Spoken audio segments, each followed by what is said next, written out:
A igreja, ela nasceu de uma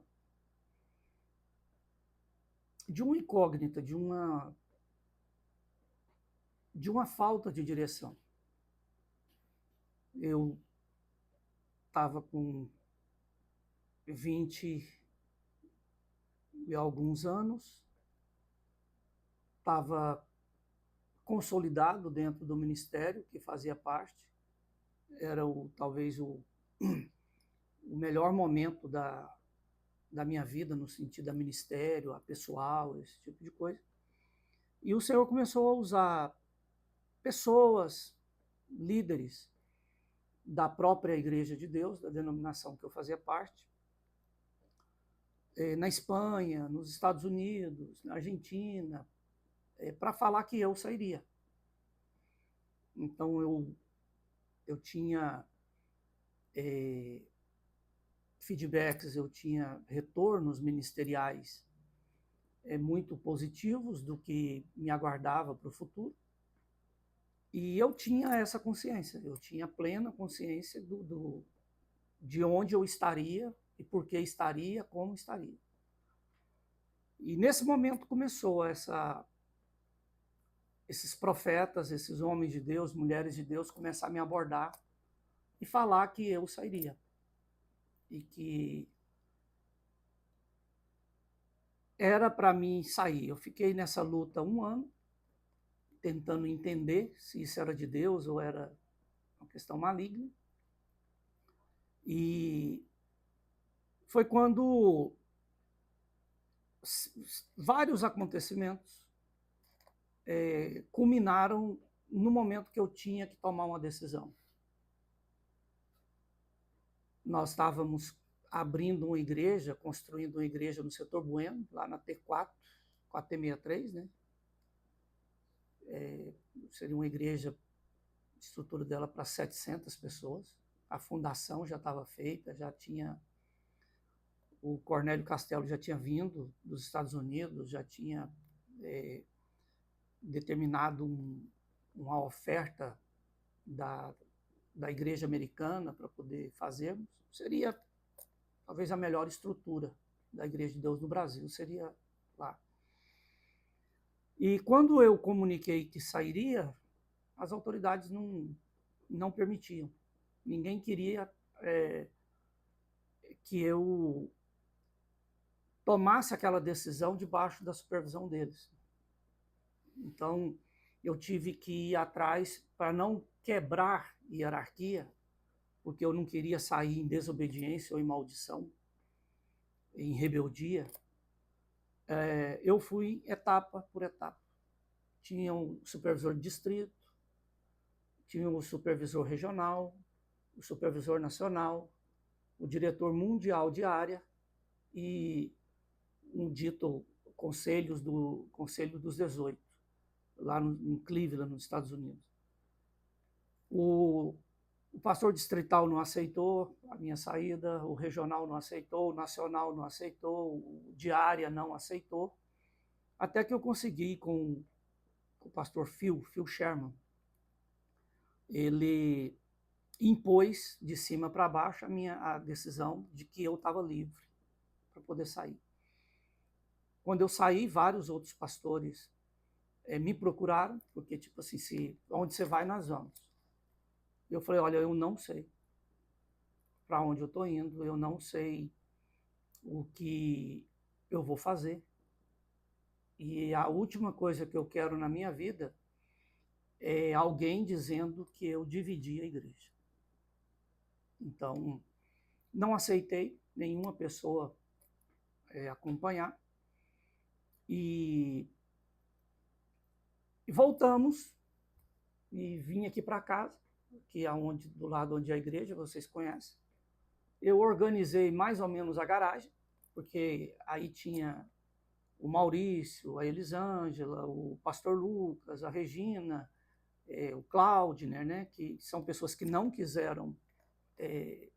Eu organizei para todo mundo ter um local para estar. Só que esses firmaram que para onde eu fosse, eles iriam. Eu falei, eu não estou indo para lugar nenhum. E aí, nós começamos do nada novamente. Todo o dinheiro que eu já tinha investido nessa igreja lá, e para não falar que eu estava roubando ou fazendo alguma coisa, todo tipo de conversa sairia, né? Porque é um ministério muito grande, e você tem aqueles que te admiram e aqueles que te odeiam. Então, não faltou, inventaram todo tipo de mentira, só que não tinha nenhum tipo de legalidade. Espiritualmente falando, humanamente falando, eu sabia que não tinha absolutamente nada que me reprovasse diante de Deus para aquilo. E começamos, então, a fazer cultos aqui na garagem, mas sem saber ao certo. Aí o pastor Ciro Otávio, da Igreja Batista da Floresta, quando ficou sabendo, queria abrir uma Igreja Batista da Floresta, que ela é muito famosa, era muito famosa em Belo Horizonte, aqui em Goiânia. Vários outros pastores queriam trazer do Rio de Janeiro, queriam que eu trouxesse uma metodista para cá. Foram várias abordagens. E eu falei, olha, eu saí de uma estrutura que eu jamais pensei que sairia. E eu abri mão de algo que nenhum brasileiro nunca alcançaria. Eu sei aonde eu chegaria. E estava marcado para mim começar em 2 anos um treinamento que duraria 4 anos. Era 6 meses nos Estados Unidos, 6 meses na Coreia do Sul, na igreja do David Yang-Shu, que é a maior igreja do mundo, né, na época. 1 ano em Israel, estudando 4 meses no Egito. Depois voltava para os Estados Unidos, terminava e concluía para poder designar para qual parte do mundo que iria. Então, não tinha nada que outros pastores, outras igrejas pudessem oferecer, e eu também estava focado em ouvir Deus, que Deus queria.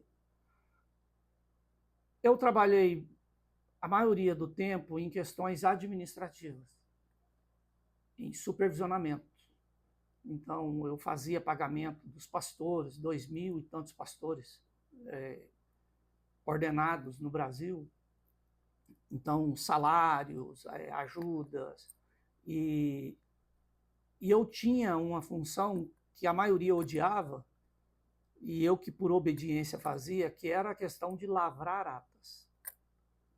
Então, toda ata que vinha de todo o Brasil, eu precisava convertê-la em um documento só para mandar para a Supervisão Nacional. E de lá eles mandar para os Estados Unidos.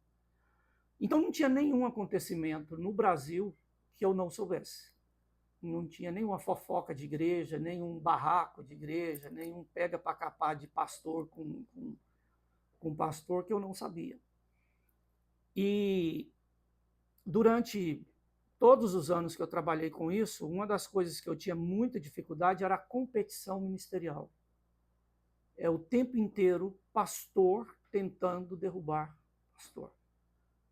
Pessoas tentando sabotar outras para ocupar os lugares dela.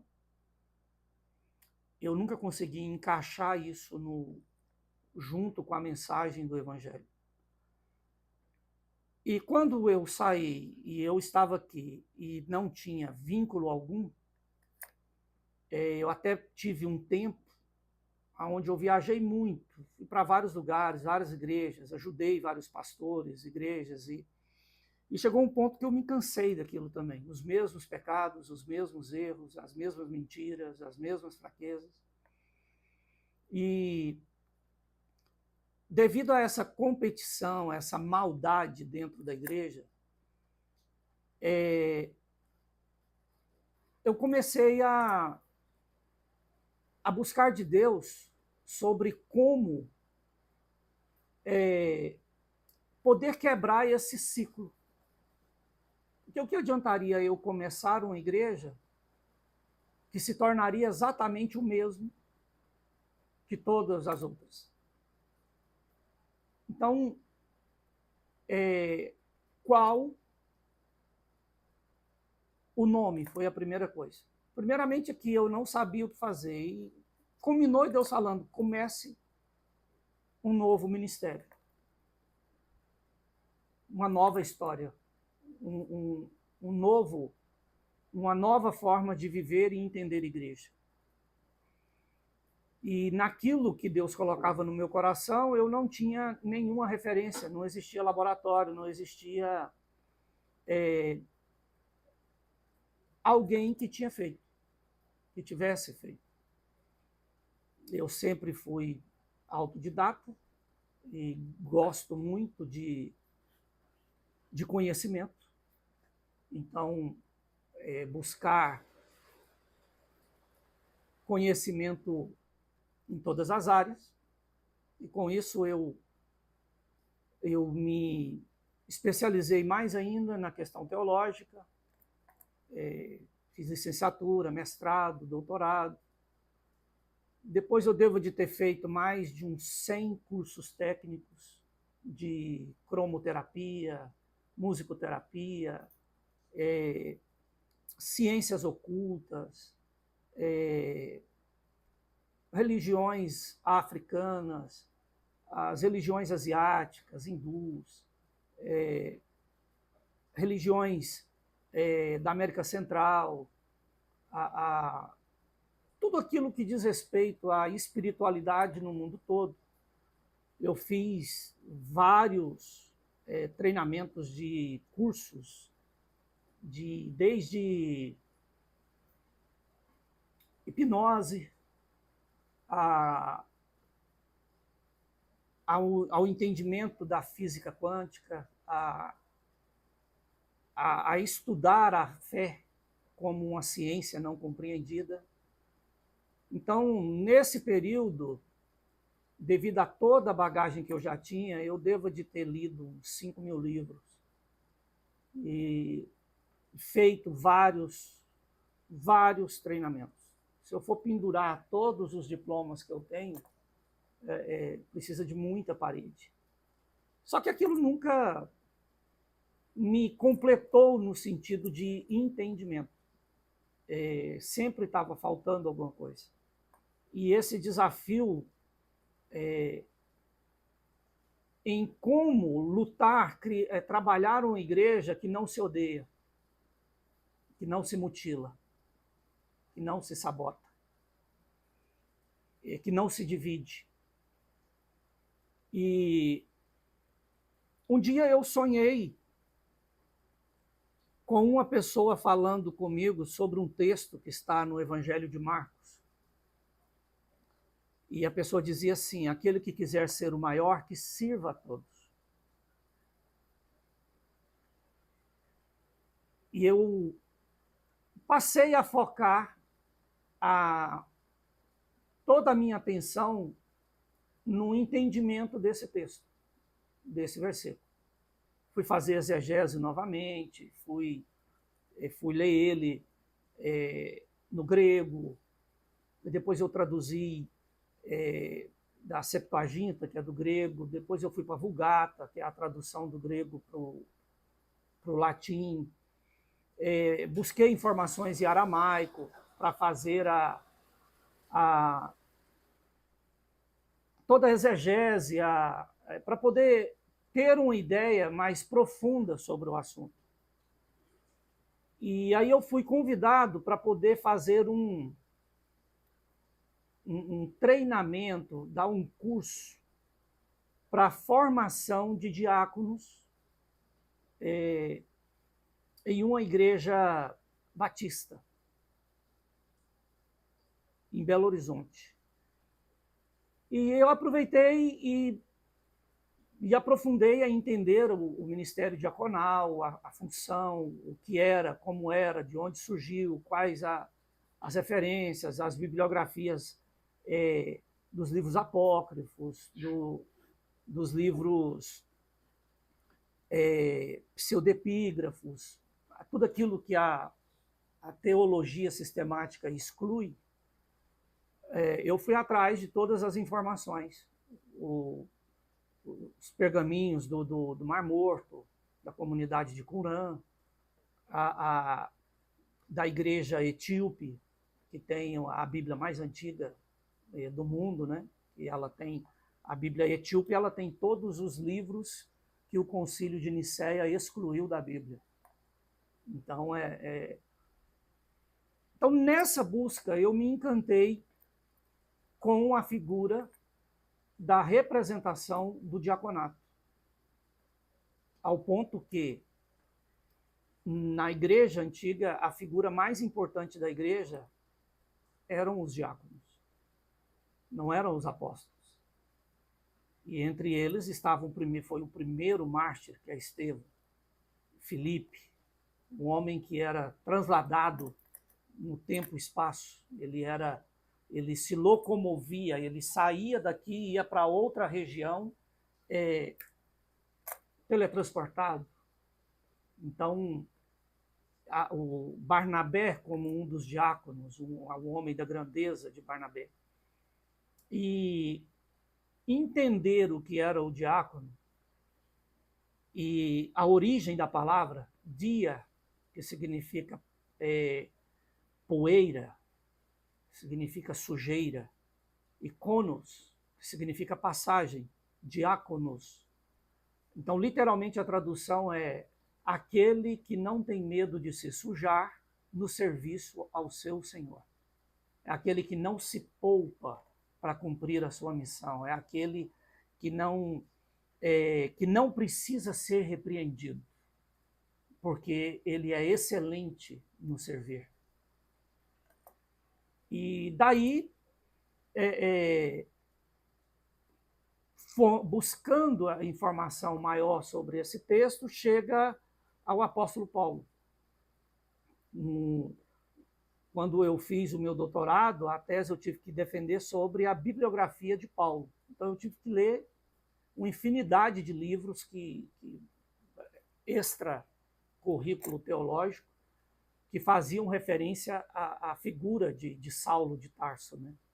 E assim, é de encabular a capacidade intelectual, o poder, a influência que ele tinha sobre o exército, sobre as autoridades religiosas, sobre a própria Roma, e o nível intelectual que ele tinha, de profundidade de qualquer assunto.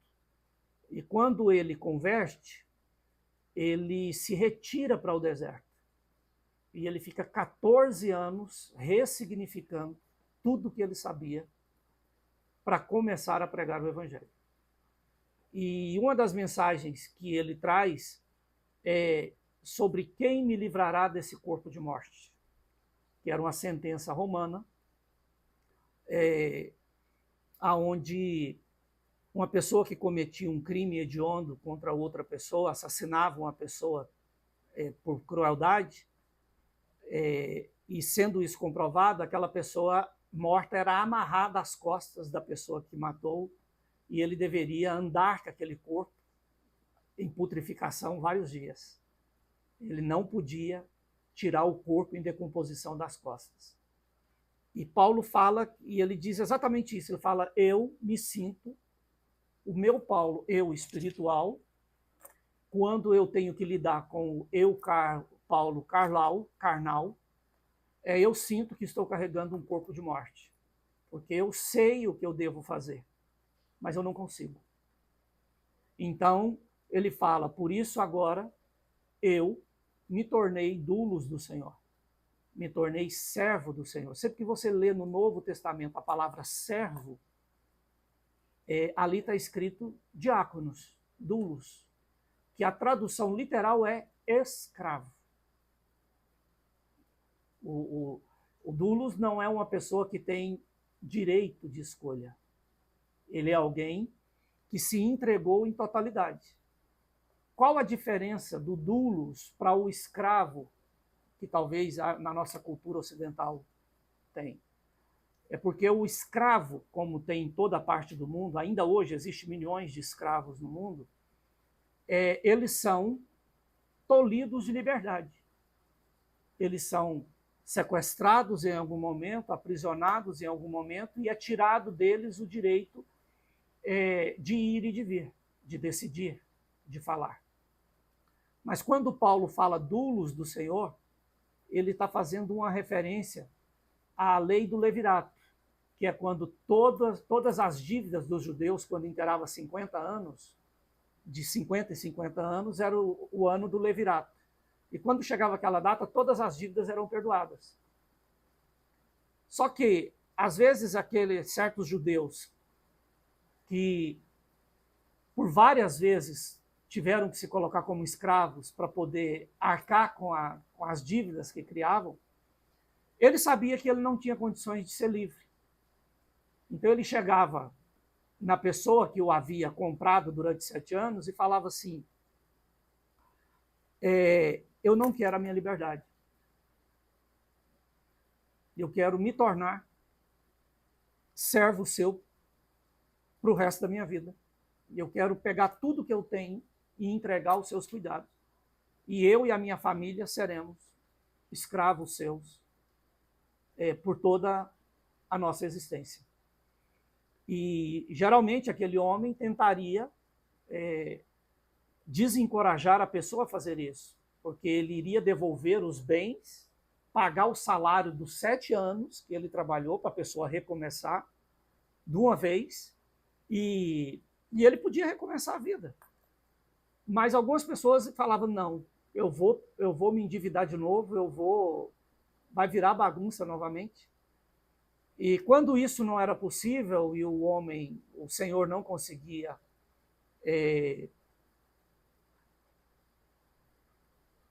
desencorajar a pessoa daquela decisão, ele ia até os anciãos da cidade, comunicava o que estava acontecendo. Esse homem ele vinha com a família até a porta da cidade, ele tirava as 2 sandálias dos pés e entregava para o seu senhor e proferia em voz alta diante das testemunhas de que ele voluntariamente abria mão da sua liberdade para ser adotado definitivamente por aquele senhor, se tornando uma propriedade permanente. E aquele homem vinha, mandava furar a orelha do escravo, punha o sinete da família, que era uma coisa comum, inclusive para os filhos, para todos, né? De um modo geral, quando se pensa em Davi, a maioria dos religiosos hoje, se visse Davi, ficaria assustado, devido à quantidade de brincos, piercing e indumentárias que Davi deveria ter devido à cultura da época. Seria uma aberração para o religioso de hoje. E nessa condição, aquela pessoa e tudo que ele tinha passava a pertencer àquele Senhor perpetuamente. Paulo buscou essa expressão. E ele fala, eu sou livre. Cristo me libertou. Eu sou livre fisicamente, eu sou livre intelectualmente, eu sou livre espiritualmente, eu sou livre economicamente, eu sou livre emocionalmente. Eu tenho condições de abrir mão da minha liberdade, porque realmente eu sou livre. E ele fala que, por não saber como lidar com a liberdade, ele se entregava como doulos do Senhor a Cristo, se tornando um escravo permanente, sem vontade própria, mas que a partir daquele momento, a vontade dele seria fazer a vontade de Cristo, seria obedecer em todo momento, em toda circunstância. E não é à toa que Paulo é o único dos apóstolos que deu continuidade à missão de Cristo. Não existe, aos meus olhos, não existe alguém na Bíblia, fora Moisés, com a profundidade intelectual, espiritual e de autoridade do que Paulo, ao ponto que toda a igreja ela é modelada em cima dos ensinamentos de Paulo. Então daí vem o nome. E quando eu escolhi esse nome foi um problema seríssimo, porque as pessoas falam que não é um nome comercial. E quando elas entendem o significado do nome, fica muito mais pesado ainda. Então as pessoas falam, quem que vai querer fazer parte de uma igreja dessa? Então sempre houve tentativas de pessoas de querer me forçar a mudar o nome. E aí vai pronunciar errado, dounos, dunos, e vira toda aquela questão. Mas o importante não é necessariamente o nome, mas o que representa. E aquilo que eu sonho na formação da igreja. Eu não quero construir uma igreja. Eu não quero edificar uma igreja. Eu não quero tornar a igreja mais uma organização como as milhares que existiram no decorrer da história. Eu entendo que a igreja, ela nasce. Ela tem vida própria. E o meu papel até aqui foi criar toda a estrutura doutrinária para a igreja, ao ponto que cada sermão que foi pregado nesses 22 anos são registrados, estão arquivados, para que posteriormente isso sirva de norte para aqueles que quiserem trilhar o mesmo caminho. Todo o meu conhecimento de desenvolvimento humano, de ciências ocultas, de religiões antigas, de PNL, de leis que não são ensinadas nos círculos normais, estão nessas mensagens desses 22 anos. E a ideia exatamente é uma igreja que ela seja formada por pessoas que entendam essa sutileza e essa sensibilidade da dependência do Espírito Santo, e que, na minha ausência, a igreja tenha condições de escolher alguém que Deus escolheu, e não apenas aquele mais capaz, aparentemente, ou mais inteligente, ou mais ambicioso.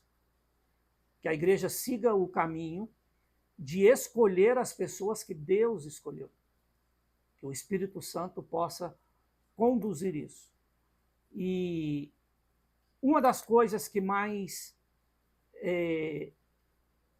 mudaram no decorrer da minha história, eu fui formado dentro de uma estrutura da pobreza virtuosa, tanto da formação familiar, de avós muito católicos, nunca foram pobres, mas aquela ideia de que o pobre está mais próximo de Deus, de que honestamente é impossível vencer na vida, de que o amor ao dinheiro é a raiz de todos os males, que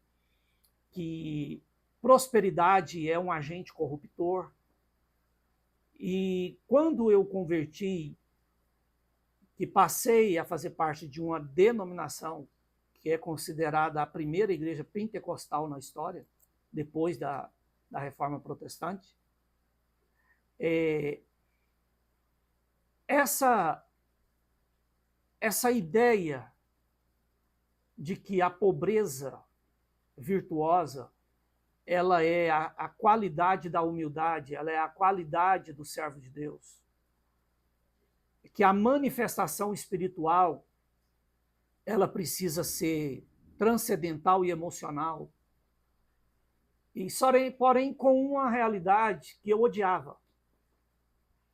As pessoas serviam a Deus, eram dedicadas, esforçadas, mas nunca prosperavam, nunca mudavam de vida. E a fé delas nunca funcionava para nada. Eram os mesmos problemas a vida inteira. E eu, por ser uma pessoa muito racional, muito pragmática, eu tenho muita dificuldade em lidar com o mesmo problema a vida inteira. Pode até surgir outros, mas a mesma coisa não dá. E eu entrei num conflito interno muito grande sobre prosperidade. E eu fiquei 18 anos desses 22 anos sem pregar sobre prosperidade. porque eu não tinha uma definição do que seria de fato prosperidade. O que é prosperidade? É a ausência de necessidade? É ter tudo o que deseja? É ter poder e influência sobre outras pessoas? Eu lidei com isso durante toda a minha vida e as pessoas que tudo têm são as mais infelizes, são as mais frustradas, são as mais monstruosas. Então, a ideia de prosperidade, tanto no mundo como dentro da igreja, ela não me servia. A ideia de espiritualidade dentro das igrejas, eu não conseguia me adequar, eu não conseguia me equivaler. Para mim, aquilo nunca foi bíblico, não é bíblico, não funciona. É uma coisa de formar. As igrejas, elas formam crentes para fazer parte de uma denominação, doutrinam para ser um grupo, mas não ensinam a palavra de Deus. Eles não querem que as pessoas pensem por si só, porque senão elas vão se arrepiar quando as infantilidades, a rasura, a inconsequência dos líderes se manifestar. E por isso que eu procuro tanto educar a igreja para que seja uma igreja crítica, para que seja uma igreja difícil, de pessoas difíceis, de pessoas complicadas no sentido de serem manipuladas. Então, o trabalhar a ideia de prosperidade, transformar isso dentro de mim para depois eu levar isso para as pessoas, e aí chegar à conclusão, porque eu queria resumir a prosperidade em um fato. E até que Deus falou comigo em um momento que eu nem sei aonde eu estava, mas eu estava longe, estava num momento de dependência total de Deus devido ao local que eu estava. Não tinha nenhuma segurança pessoal. E naquele dia me veio com clareza, depois de 18 anos, algumas experiências que eu tive no decorrer do meu ministério e da minha vida, e que se tornou claro para mim o que era prosperidade, que é um conjunto de 5 coisas. Ninguém é próspero tendo só uma, que envolvia o quê? Uma fé inabalável em Deus, uma família estruturada. Família é a melhor coisa do mundo, mas família pode ser a maior desgraça da vida de uma pessoa. Então, sem família não existe equilíbrio, não existe paz. Propriedade. Uma pessoa que não tem algo para ser seu, para habitar em cima, ela vai ser humilhada a vida toda. Não importa o quanto ela tem, uma hora isso vai acabar e vai depender de alguém. Renda. Se você vive bem, sem fazer nada, sem produzir nada, é porque alguém está tendo que trabalhar dobrado para te sustentar. Porque ninguém vive de graça nesse mundo. Ninguém vive. E longevidade, saúde, qualidade de vida, preocupação. A maior dificuldade que eu tinha quando vinham os pastores americanos, que aquilo não entrava na minha cabeça, é um pastor que falar que jejuava 3, 4 vezes na semana, pesando 180 quilos. Isso não entra na minha cabeça. Um crente gordo é um pecado, é uma aberração. É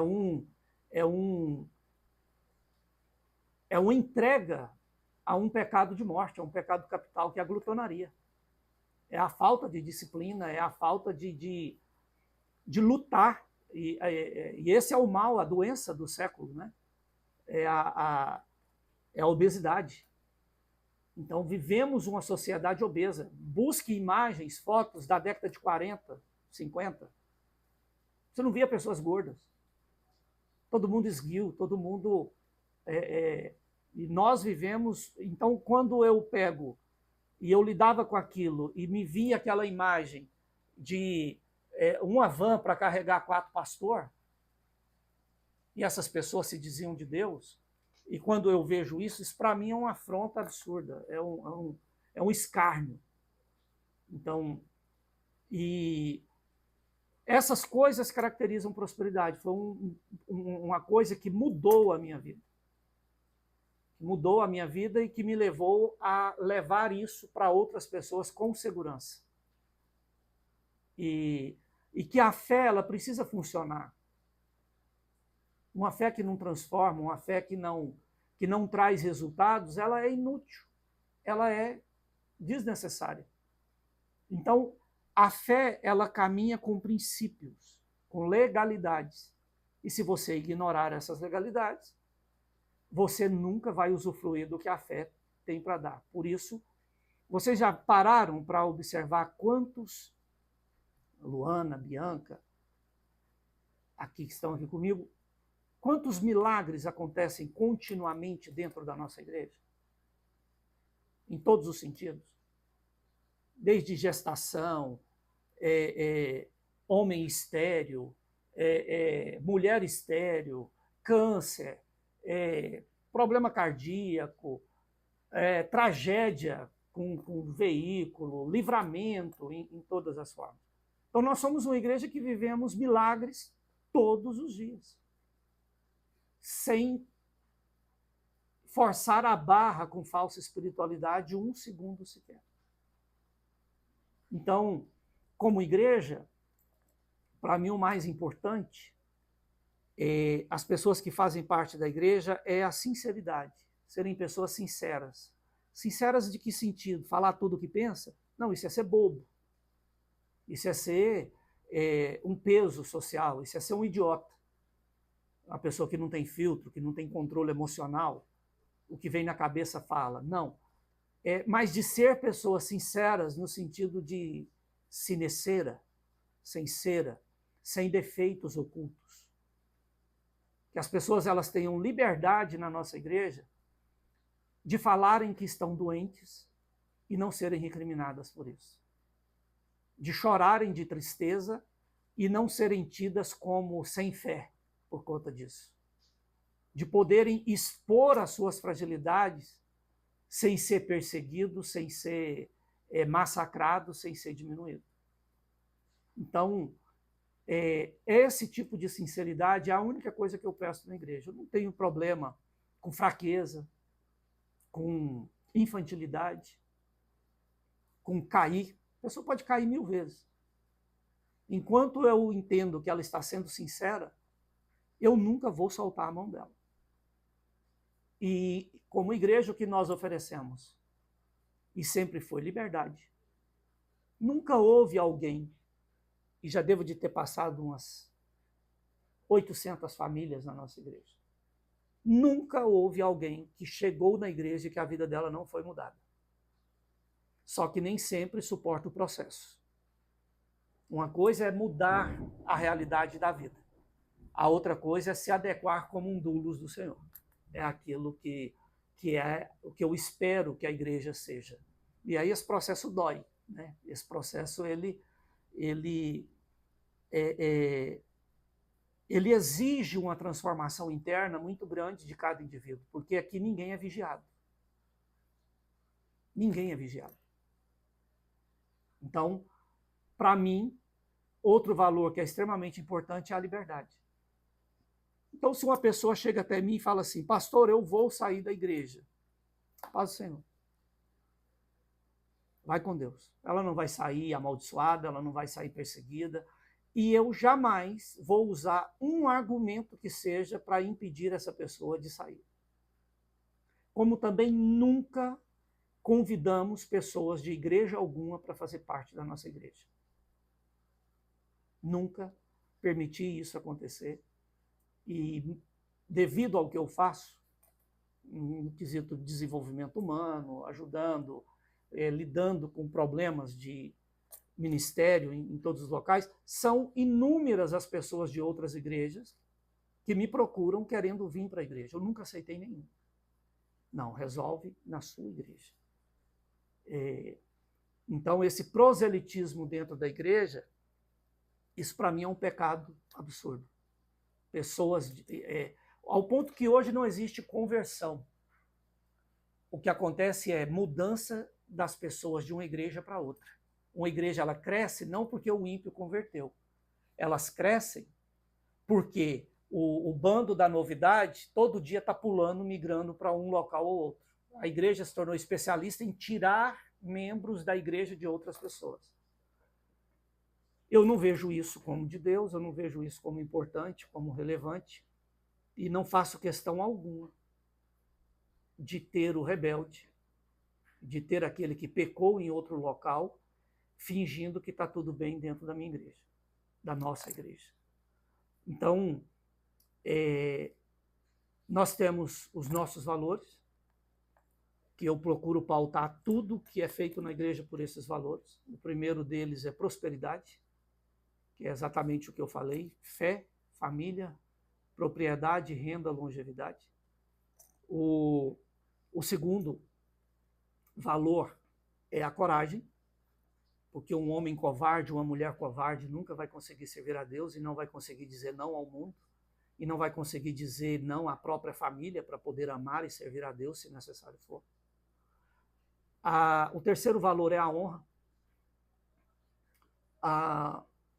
porque pessoas que não se respeitam, é difícil respeitá-las.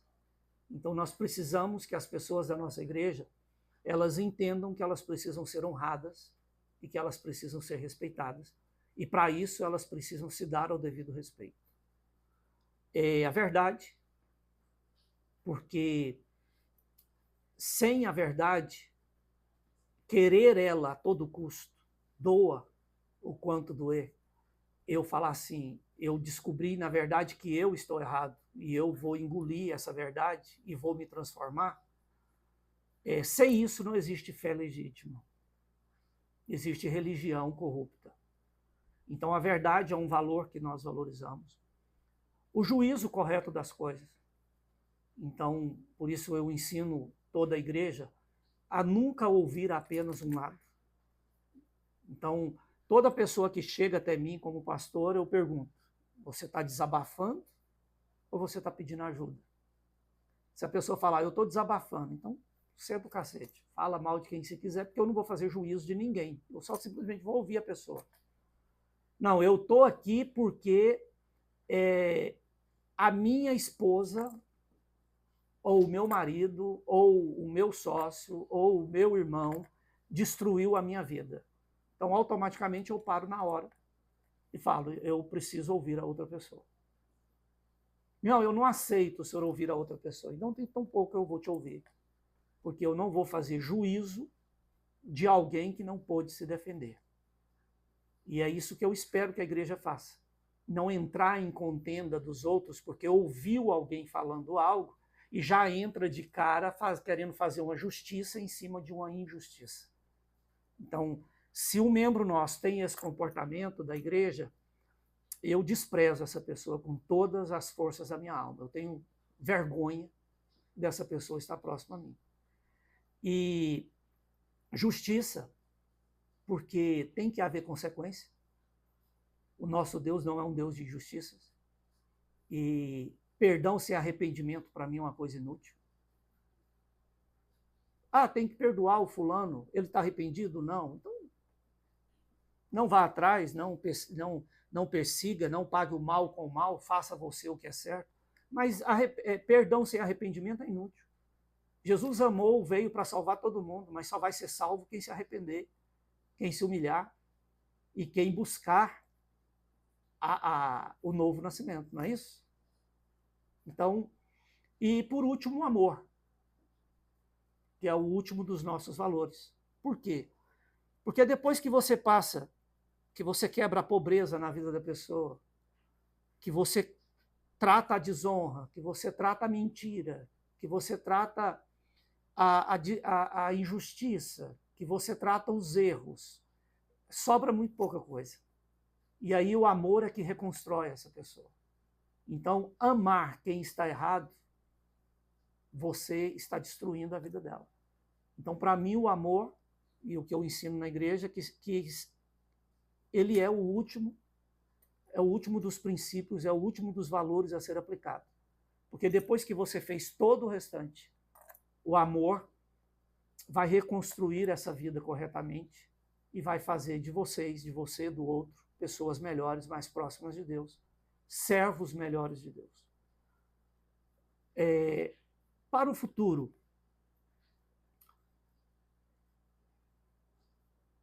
eu não tenho expectativas, eu não tenho metas. Eu, na verdade, já cheguei aonde eu nunca imaginei que chegaria. Quando eu saí e comecei de novo, eu imaginei que eu e a Lívia talvez fôssemos as únicas pessoas a caminhar nesse projeto. A minha ideia era plantar algo que em algum momento pudesse virar uma semente dentro de alguém e essa pessoa poder ser melhor do que eu e conseguir dar continuidade. Então, hoje, o que a igreja já é muito mais do que eu imaginei que chegaria. Tenho ideias, tenho planos, tenho possíveis projetos, muitos. Mas o que é mais importante para mim na igreja? Hoje, a minha prioridade são pessoas. Resgatar as pessoas certas, não por caridade, mas com o objetivo de transferir para elas tudo que eu sei, tudo o que eu emano como pastor, para que isso possa se multiplicar e ter um efeito de mudança. Então, hoje se fala assim, pastor, o senhor gostaria de ter, ou tem um propósito de um grande templo, de uma grande igreja, de muitas pessoas? Nenhuma. Eu não tenho absolutamente nenhuma expectativa para amanhã. O que eu quero é fazer bem, o que eu posso fazer para ajudar as pessoas a se ressignificarem, se tornarem a melhor versão de si mesmas. Por isso eu me preparei intelectualmente, tecnicamente. Eu sou um estudioso do comportamento humano, sou um mestre em comportamento humano, e a minha busca é por sabedoria, é o conhecimento que pode ser aplicável. Eu tomei aversão à informação inútil. A conhecimento que não pode ser aplicado, para mim, não tem nenhuma utilidade. Então, o meu objetivo, enquanto eu tenho vida, é buscar sabedoria. É ser uma pessoa que, com uma palavra, eu possa mudar uma vida inteira de problemas na vida de uma pessoa. Ser uma solução eficaz. E ensinar isso para a igreja, para que essa geração que está vindo após nós, após mim, a pastora Lívia, os irmãos mais velhos, essas pessoas sejam melhores do que nós fomos, que sejam mais capazes e mais conscientes, mais fiéis e dispostos a fazer sacrifícios maiores do que os que eu fiz. Essa é a minha expectativa para o futuro. Eu não tenho... Eu não penso em estrutura. Para o futuro, eu sonho com pessoas. Eu sonho em conseguir fazer a Luana se tornar uma pregadora melhor do que eu. Em despertar nela o amor pelo conhecimento. Em despertar na Bianca o zelo pelo Senhor e a capacidade de vencer os próprios conflitos internos e caminhar acertadamente, mesmo sofrendo, mesmo com dor, mesmo com a vida destruída, a pessoa ser certa e fazer o certo, não importa a circunstância. Então, hoje, o meu objetivo futuro para a igreja é dar às pessoas que quiserem tudo o que eu me tornei, todo o conhecimento que eu acumulei. toda a unção, a autoridade, experiência daquilo que eu já vivi, para que vocês possam, as pessoas da igreja possam ser maiores do que eu, melhores do que eu, não no sentido de competição, mas no sentido de eficiência, de maturidade, de oportunidade. Então, uma das dificuldades que nós sempre tivemos foi o quê?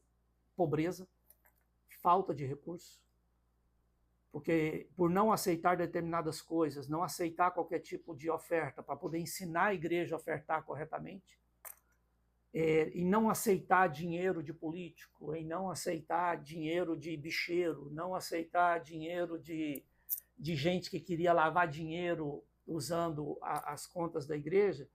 Então sempre houve uma dificuldade financeira muito grande.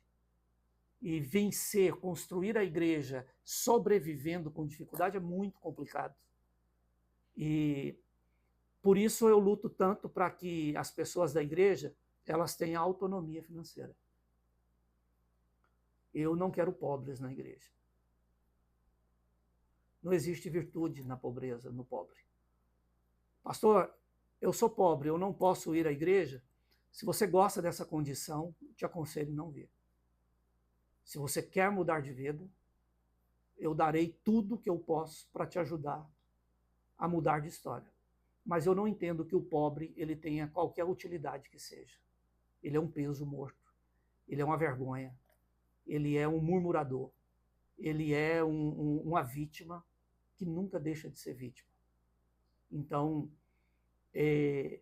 eu espero, o meu sonho é que vocês, essa geração de vocês, os mais novos, consigam fazer o impensável, sendo igreja como igreja deve ser, sem andar por modinha, sem andar por enganos e sem se corromperem pelas mentiras do mundo e de Satanás, serem